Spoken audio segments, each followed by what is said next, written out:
The morning sun cast long, sharp shadows across the crystal spires of Velros Prime's capital city. Light bounced off the towering buildings, painting the streets below in shimmering blues and silvers. Ambassador Teal stood at the tall window of the council chamber, his pale blue skin catching the early sunlight. From this height, he could see the Viney moving gracefully along floating walkways, their elegant forms gliding past gardens and fountains. Life seemed calm, even beautiful, but Teal's heart was not at ease. He moved to the control panel before him, fingers sliding across the holographic screens. Deep space sensors, data streams, and ship logs flickered across the display. His breath caught as the readings confirmed his worst fears. The Corvin fleet was still coming, and it had grown. "Confirmed," said General Kren, stepping forward from the council floor. His voice was calm but carried a weight of worry. 1,700 ships. All Corvin markings. Estimated arrival in 48 hours. Teal nodded, swallowing hard.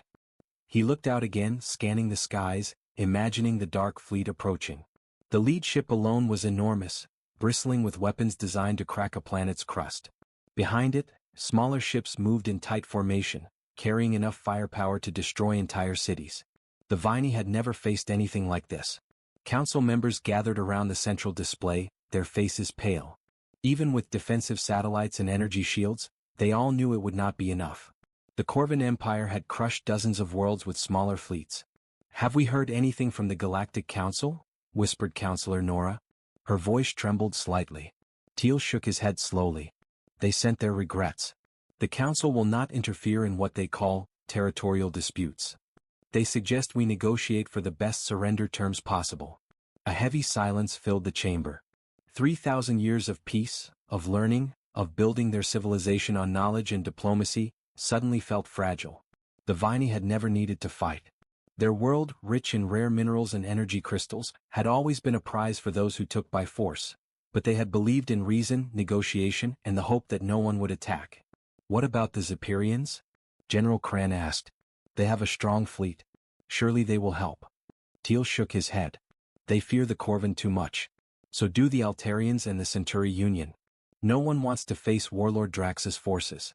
We are alone." On the holographic display, the approaching fleet grew larger, darker, more menacing. The Corvin ships were angular and built for war, not beauty. The lead vessel seemed alive with energy, like a predator scanning for prey. The smaller ships moved in patterns that made the heart tremble, a perfect, unstoppable swarm. A young technician suddenly spoke from the communication station. "Sir, we are receiving a response to our emergency broadcast." Teal turned sharply. "From whom?" The technician hesitated. "It's strange, sir. The signal is coming from a system called Sol. They identified themselves as humans, from a world called Earth." The council froze. None of them had heard of humans or their home planet. "Are they part of the Galactic Council?" Nora asked.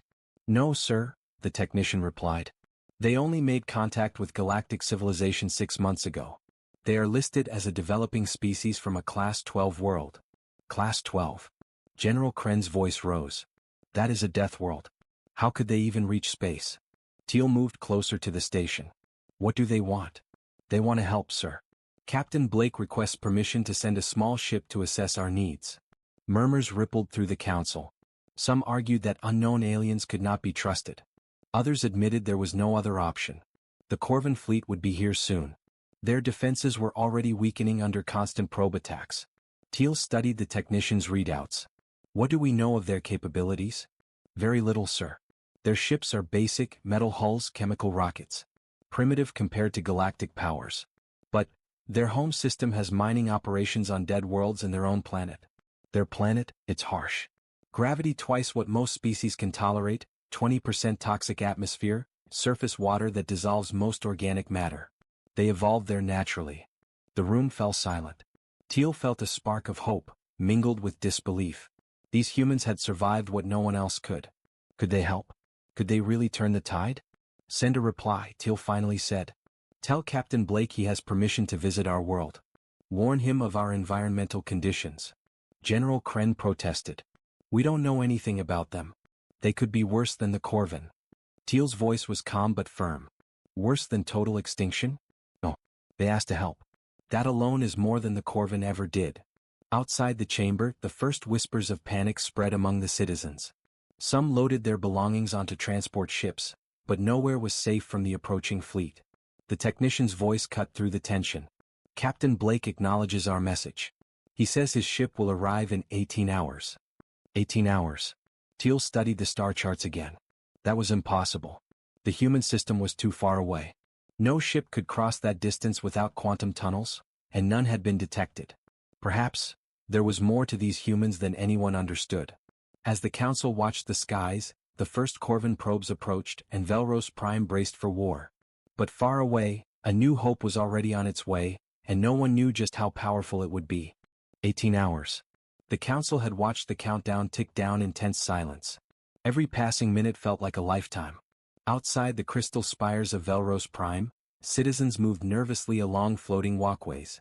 Traders abandoned their stalls, families hurried to shelters, and military patrols scouted the skies, hoping to spot the first signs of the humans. Then, without warning, the sensors flared.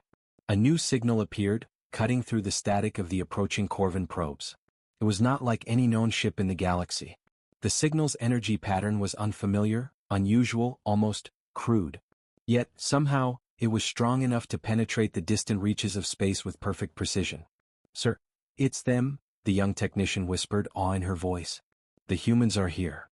Teal moved to the observation deck, peering into space. There, against the darkness of the void, appeared a small fleet of ships. At first glance they looked ordinary, even fragile.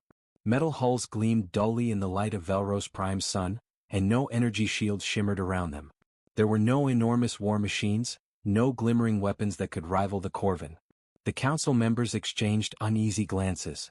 General Kren scowled. "Is that all? They look weak. They look primitive." The humans' fleet moved with precision. Despite their simple appearance, they navigated the Corvin blockade with ease, avoiding patrols and probes. Their approach was calm, deliberate, almost confident. Teal felt a chill. There was something about them, something the sensors could not measure. The humans landed at the outer perimeter of Velros Prime. Small landing craft touched down gracefully on the rocky platforms that extended from the Crystal City. Steam hissed as their thrusters met the alien air, yet the ships remained unharmed. From the vehicles emerged figures clad in lightweight suits. They were humans, pale and fragile-looking compared to the towering Viney, but they moved with quiet purpose. Ambassador Teal stepped forward, signaling for the council to join him at the landing zone. The humans did not hesitate. Captain Blake led a small team forward, walking steadily across the alien terrain. He did not look around nervously, nor did he display any fear of the Viney environment. The gravity, heavier than Earth's, seemed to barely affect him. His suit filtered the toxic air automatically. Every step he took seemed measured, confident, controlled. The council watched silently. The humans spoke in the universal translator, their voices calm but authoritative. "Ambassador Teal," Captain Blake began, "we received your message. We are here to help. Please guide us to the areas of concern." Teal felt a mixture of relief and doubt. How could these humans, primitive, unknown, far from the Galactic Council, possibly help against a fleet of 1,700 Corvin ships? Yet the air around them carried a quiet intensity, an unspoken promise of power. "Follow me," Teal said, motioning to the council chambers. The humans obeyed without question, stepping easily over the strange walkways, ignoring the alien tools and devices. The Viney citizens watched in awe. The humans seemed unbothered by gravity, toxic air, or the strange energy of the planet. Once inside the council chamber, Captain Blake addressed the members. "We understand your situation. Tell us your immediate concerns. We will provide solutions." The council members murmured among themselves. General Kren finally spoke, skepticism heavy in his voice. "How can a species that just discovered interstellar travel, 6 months ago, help us? You have no fleets comparable to ours, no shields, no experience with major powers." Blake's gaze was steady. "Experience is not the only measure of power. We have resources and tactics you may not yet understand. Our homeworld has forged resilience in conditions far harsher than any you face here. Our methods may seem simple, but they are effective." The words sent a ripple of unease through the council. What did he mean by "far harsher than any you face here"? Teal glanced at the technician. Sensors still reported human survival and adaptation to Velros Prime's deadly environment. They moved freely, unaffected, as if this world's air and gravity were normal to them. Outside, the first Corvin scouts detected the humans' presence. Yet oddly they did not engage immediately. Perhaps they underestimated these strange aliens. Perhaps they saw nothing threatening. But within moments the humans' craft emitted a series of high-speed pulses, disrupting the Corvin probes. One by one the scouts stopped responding. The council gasped. Teal whispered to General Kren, "Their power, it's unlike anything we expected. We can't measure it, yet it works." Suspense thickened in the chamber. The humans were here. The Corvin fleet approached relentlessly. And Velros Prime, a world built on peace, now rested its fragile hope on a species no one truly understood. Captain Blake turned to Teal and said simply, "We will begin our assessment. Time is short. Prepare your defenses and then follow our instructions." The council watched him leave, still unsure whether these humans were their salvation, or something else entirely. Outside, the first shadows of the Corvin fleet grew larger on the horizon. Velros Prime had only hours before destruction. But far away, a new kind of firepower had arrived, silent, strange, and unstoppable. The sky over Velros Prime darkened as the Corvin fleet drew closer. Even from orbit, their ships cast enormous shadows over the crystal cities, turning the bright morning into a strange, eerie twilight. Each vessel was angular and black, designed for war, not beauty. The lead ship, massive and bristling with weapons, seemed alive, scanning the planet for signs of resistance. Ambassador Teal stood once again at the council chamber window, watching the approaching doom. His mind raced. Shields would hold only so long. Satellites could delay only so much. Every passing hour brought the Corvin fleet closer, and every moment felt heavier with fear. General Kren's voice broke the silence. "They are closer than expected. Sensors show probe attacks already weakening our outer shields. If they breach the first ring, the cities will be exposed within minutes." Council members whispered among themselves. Panic flickered in their eyes. The Viney had lived for thousands of years without war. They had never faced anything like this. "Do we have any other options?" Nora asked, voice trembling. "Any allies?" Teal shook his head. "No. Everyone fears the Corvin. They believe in survival, not heroism. Our only hope is them." He nodded toward the humans who were currently assessing defensive positions outside the chamber. The young technician at the console added grim news. "Sir, the Corvin have begun long-range bombardment. Probes are targeting energy grids and satellite relays. Shields are flickering." Teal clenched his jaw. "We may not hold them for long. Captain Blake, what is the plan?" Blake's voice came calmly through the translator. "We begin with disruption. Small strikes, coordinated attacks. We need to test their defenses and locate weaknesses. Prepare your personnel for evacuation and observation. We will take it from there." Outside, humans moved with surprising speed and precision. They deployed drones that floated silently, invisible to the naked eye, scanning the Corvin fleet. The council and the military watched, awestruck, as the drones began emitting pulses that interfered with the enemy ships' targeting systems. One by one the Corvin probes stopped responding. The humans' pulses spread like invisible waves across the battlefield. Shields flickered, engines faltered, and the first cracks appeared in the enemy formation. General Kren stared at the readouts, unable to hide his astonishment. What kind of technology is this? It's not on record. It's impossible." Blake replied simply, "We call it adaptive disruption. It's a basic principle. Use the environment and limited technology to maximize effect. It may look simple, but it works. You will see soon enough." Teal watched as small human strike ships emerged from hidden positions. They moved like predators, silent and efficient. Each ship carried few weapons, but the humans knew exactly where to strike. Within moments, several Corvin ships erupted in brilliant flashes of fire. The council gasped. Nora whispered, "How can so few destroy so many?" Blake's calm voice came again. "Numbers alone do not win wars. Strategy, adaptability, and understanding the enemy, that is what counts. The Corvin underestimate us. That is their first mistake." The Viney soldiers tried to steady themselves. Many had never seen a battle before. Yet, under Blake's guidance, they began assisting, setting up sensors, relaying information, and preparing evacuation channels for civilians. Meanwhile, the Corvin fleet responded with aggression. Long-range energy cannons lit the sky. Explosions rocked outer platforms. The sound of energy weapons cracked across the city, shaking crystal spires and sending shards into the streets. Panic erupted outside the council chambers. Citizens scrambled for shelter, while emergency crews tried to control fires and structural damage. Despite the chaos, humans remained calm. They directed Viney forces with precision, coordinating strikes that disabled enemy weapons, disrupted navigation, and caused confusion among the Corvin pilots. Every move was calculated, every strike effective. Teal could hardly believe his eyes. These humans, primitive by all known galactic standards, were turning the tide. And yet, the biggest weapon was not even revealed. The humans had not yet shown their full capability, their true firepower remained hidden. The council murmured in awe and fear. Could these strange beings really save them? Could a species from a toxic high-gravity, death world truly face a galactic empire and win? From orbit, the Corvin flagship adjusted its trajectory, signaling the beginning of a full assault. The countdown to destruction had begun. Velros Prime, once a peaceful jewel of the galaxy, now hung on the edge of annihilation. And far above, the humans prepared for the next move, calm, silent, and deadly. Teal turned to the council, voice heavy with both hope and dread. We may not survive long enough to understand them, but perhaps we will survive because of them. The first warning shots of the battle echoed across the Crystal City. The Corvin had come to kill, but the humans had come to protect. And what the Viney were witnessing was unlike anything in galactic history. The stage was set. The Corvin fleet was immense, merciless, and hungry for conquest. But humans, seemingly ordinary, had arrived, and the galaxy would soon learn that appearances were deceiving. The Corvin fleet loomed ever closer, dark shadows stretching across Velros Prime's shining cities. The distant sun glinted off black, angular hulls, making the enemy ships seem even more menacing.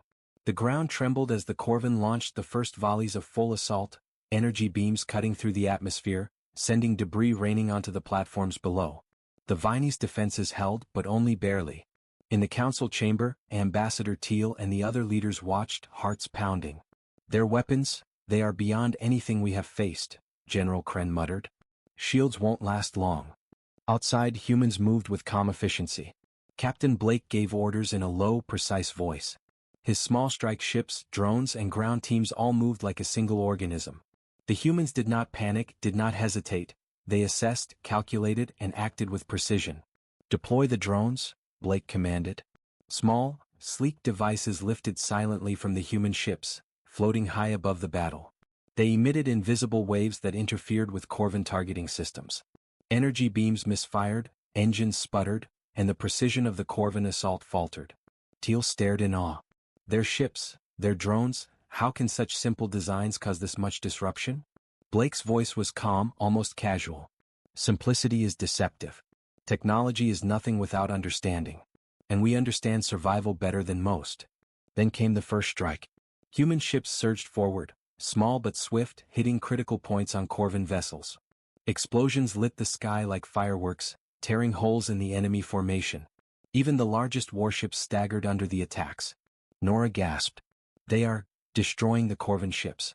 With what? Those small ships. Yes, Teal admitted, his voice trembling. Small, but deadly. The humans moved with strategy that defied the Viney's expectations. They targeted weak points, disrupted coordination, and used the environment to their advantage. Asteroid belts, gravity wells, and even the planet's energy grids were leveraged to confuse and slow the enemy. General Kren shook his head. No fleet has ever fought this way. They think like hunters, not soldiers. From the city below, Viney citizens watched as explosions lit the sky. Fear still gripped them, but now it was mingled with awe. These humans, fragile-looking, far from their death world, were changing the battle. Blake directed the humans' drones to key Corvin weapon platforms. In moments, the platforms were disabled. Ships that had fired with deadly accuracy moments ago now spun out of control, drifting helplessly. The humans' method was not brute force. It was intelligence, adaptation, and precision. The Corvin did not understand. Their fleet was built for destruction, for overwhelming enemies with sheer numbers and firepower. But the humans were nothing like any enemy they had faced.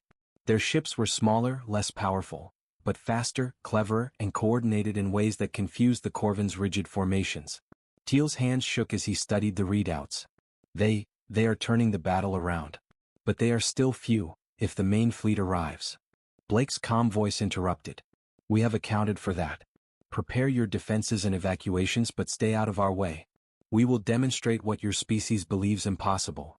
A massive human ship, larger than the others but still unassuming, suddenly appeared above the Corvin vanguard.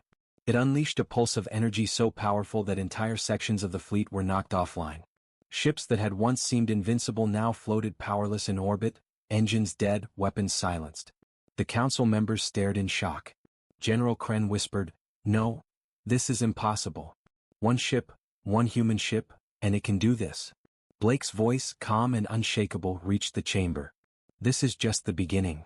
Outside, the Corvin flagship roared with energy, firing indiscriminately. But humans anticipated the attack, dodging with uncanny precision. The Viney could barely keep up with the pace, but they watched as the impossible unfolded. Humans adapted, countered, and struck again and again. Teal felt a strange mixture of fear, relief, and disbelief. These humans had arrived as strangers, unknown and untested, from a world so hostile it should have destroyed them. And yet, here they were, facing the galaxy's deadliest empire and winning. The first wave of Corvin ships was shattered. The city below trembled, but no longer from despair. Now there was hope. Hope that survival was possible. Hope that these humans, strange and terrifying in their quiet power, might be the salvation Velros Prime had been waiting for. And somewhere far away, perhaps even farther than the Viney could imagine, the humans prepared for the next wave. Their calm, their confidence, and their unimaginable skill promised one thing. The Corvin had never faced anything like this, and the galaxy was about to witness the rise of a species built for survival, for cunning, and for firepower beyond belief. The sky over Velros Prime burned with fire and smoke. Explosions rippled across the Corvin fleet, shaking ships, scattering debris, and sending the first waves of smaller vessels tumbling through the void. But the Corvin were relentless. The lead flagship moved forward, engines glowing, weapons blazing. They had never before encountered an enemy like the humans, but they were not yet defeated. Inside the council chamber, Ambassador Teal and his fellow leaders watched in tense silence. The humans had shown their skill, disrupted enemy formations and struck with precision, but the fleet was vast. Every moment, more ships approached and the city below was still under threat. General Kren spoke, voice tight. "They are too many, even with the humans this could still end badly." Teal shook his head. "Watch carefully. The humans have more to show than you can imagine." Captain Blake's voice came over the translator, calm and commanding. "This is the full assault. All units, execute the plan." From the human fleet, ships accelerated beyond what sensors could predict. Tiny drones moved in swarms, forming complex patterns, invisible shields and decoys. The larger human vessels prepared their main weapons, simple in design but deadly in effect. Energy pulsed along their hulls, building silently, a quiet storm before devastation. Then it began. A massive wave of controlled explosions erupted across the Corvin fleet. Entire squadrons were disabled almost instantly. Engines blew, weapons melted, and ships drifted, helpless and burning. The humans targeted critical systems with surgical precision. Not a single attack was wasted. Teal watched, unable to blink. "They are destroying everything." "But how?" Blake's calm voice cut through the chaos. "We use what you cannot measure: adaptation, timing, and raw determination. Your enemy relies on numbers and fear. We rely on intelligence, survival, and purpose." The Viney soldiers could barely comprehend what they were seeing. The Corvin fleet, once invincible in legend, was crumbling. The lead flagship, massive and terrifying, shuddered as human strikes tore into its weapons and engines. Energy beams bounced harmlessly off human ships, intercepted by their clever defensive patterns. On the ground, citizens watched from shelters and platforms. Fires burned, but hope burned brighter. The humans, small and fragile-looking, were reshaping the galaxy's perception of power.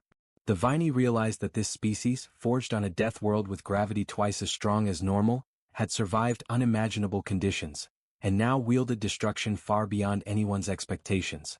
"Captain Blake," Teal whispered almost to himself, "your fleet, it is beyond our understanding." Blake's voice remained steady, almost gentle.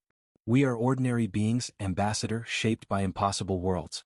You see us as extraordinary because you measure us by your standards, not ours." The Corvin flagship fired a massive beam toward the city's energy grids, intent on annihilation. The humans anticipated it. Within seconds, human drones and strike ships intercepted the attack. The beam fragmented, dispersed, and redirected into the Corvin vessels themselves. Entire sections of the enemy fleet exploded under their own firepower. Nora gasped. It's like they are using the Corvin's own weapons against them." "Yes," Teal whispered, stunned. "They are turning the enemy's strength into weakness." I have never seen anything like this. The battle raged for minutes that felt like hours. But with every coordinated strike, the Corvin formation broke further.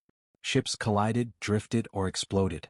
Smaller vessels fled in disarray, attempting to retreat, but the humans' precision was inescapable. Then, in one final awe-inspiring strike, Captain Blake deployed a concentrated energy pulse from his largest vessel. The flagship, the symbol of the Corvin Empire's might, shook violently. Its weapons melted.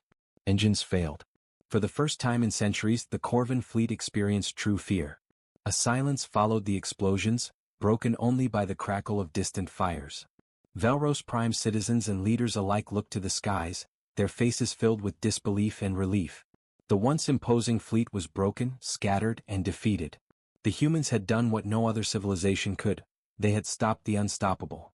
Teal stood at the observation window, voice trembling. They saved us. They are incredible. Blake's voice came over the translator one last time.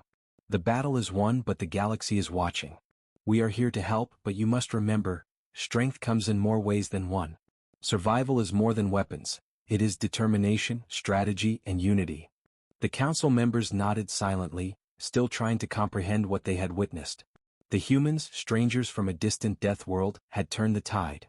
The Viney had feared annihilation, but now they glimpsed hope.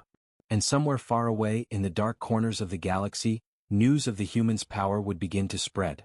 A species that had survived impossible worlds, faced overwhelming odds, and unleashed firepower beyond imagination was now known. The Corvin would remember this day. And so would every world that believed humans were primitive, weak, or insignificant. Velros Prime had survived not because of its ancient technology or diplomacy, but because of the firepower, courage, and brilliance of humanity. The first battle had ended, but the galaxy would never be the same again. The sky over Velros Prime was calm again, but it was not the same calm as before. The sun reflected off the crystal spires, but the glittering beauty now seemed fragile, a reminder of how close destruction had come. The shattered remains of the Corvin fleet floated in orbit, smoke rising, weapons destroyed, and engines silent. The galaxy's greatest empire had been humbled by a species the Viney barely understood. Inside the council chamber, Ambassador Teal and the other leaders stared at the display screens. The numbers told the story: hundreds of Corvin ships destroyed, countless others scattered, retreating, or broken. The humans had done what seemed impossible. Nora's voice was barely audible. They saved us. But, who are they really? Teal shook his head, still stunned. I do not know. They are unlike anything we have recorded. Their technology, their strategy, their resilience, it is beyond our understanding. Outside, the streets were slowly clearing. Viney citizens emerged from shelters, marveling at the sky and the absence of the once imposing fleet. Fires were smoldering, but the sense of fear had shifted. Now there was awe, respect, and a cautious hope. The humans moved among the council and soldiers with quiet confidence. They assessed damage, offered advice, and helped stabilize key defense systems. Yet they did not linger. Captain Blake approached Teal. Ambassador, he said, calm as ever, our mission here is complete. Your planet is safe for now. We have done what we came to do. You must now continue to defend your world and prepare for the future. Teal wanted to ask more, about their technology, about how they had crossed unimaginable distances so quickly, about the true extent of their firepower, but Blake smiled faintly and shook his head. Some things, he said, are meant to be discovered in time. Learn what you can. Prepare for what you must. And remember, survival is more than weapons. It is courage, ingenuity, and unity. Before anyone could respond, the humans returned to their ships. Their departure was swift, silent, and enigmatic. One moment they were standing among the council. The next, they were lifting off into the stars. The Viney watched, awestruck and silent. Outside, the first scouts reported distant signs of Corvin movement. The Empire had been humbled, but not defeated. The humans had shown power, yes, but they had left questions, mysteries, and an unsettling sense that the galaxy was changing. Teal turned to the council, his voice filled with a mixture of hope and caution. They have saved us today. But we do not know what tomorrow will bring. These humans, they are not only powerful, they are unpredictable. And perhaps, that is the advantage we could never have imagined. Nora looked at him, eyes wide. Do you think they will come back? Teal's gaze drifted to the sky, where the humans had disappeared into the void. Perhaps not. What is certain is that we have witnessed a species born from hardship, forged in impossible conditions, and capable of unimaginable things. The galaxy has seen humanity today, and no empire, no matter how mighty, will ever ignore them again. Outside, life slowly returned to the city. Citizens rebuilt their homes, tended to the wounded, and whispered stories of the humans who had arrived like a storm and vanished just as mysteriously. Children stared at the sky, dreaming of distant worlds, of strange heroes who could bend reality with courage and intelligence alone. Teal finally allowed himself a deep breath. Velros Prime had survived the day. The Corvin threat had been broken for now. But the presence of humans had changed everything. The galaxy's future had shifted in ways that no one could yet predict. The Council would speak of this day for centuries. And yet, one truth lingered above all: humans were not just another species. They were a force, unpredictable, resilient, and capable of turning hopeless situations into victories. The mystery of their power, their origins, and their potential remained unsolved. But for the Viney, one thing was clear: as long as humans existed, hope was never truly lost. The stars over Velros Prime twinkled silently, bearing witness to a secret the galaxy would soon learn. The rise of humanity was only beginning, and the universe would never be the same again.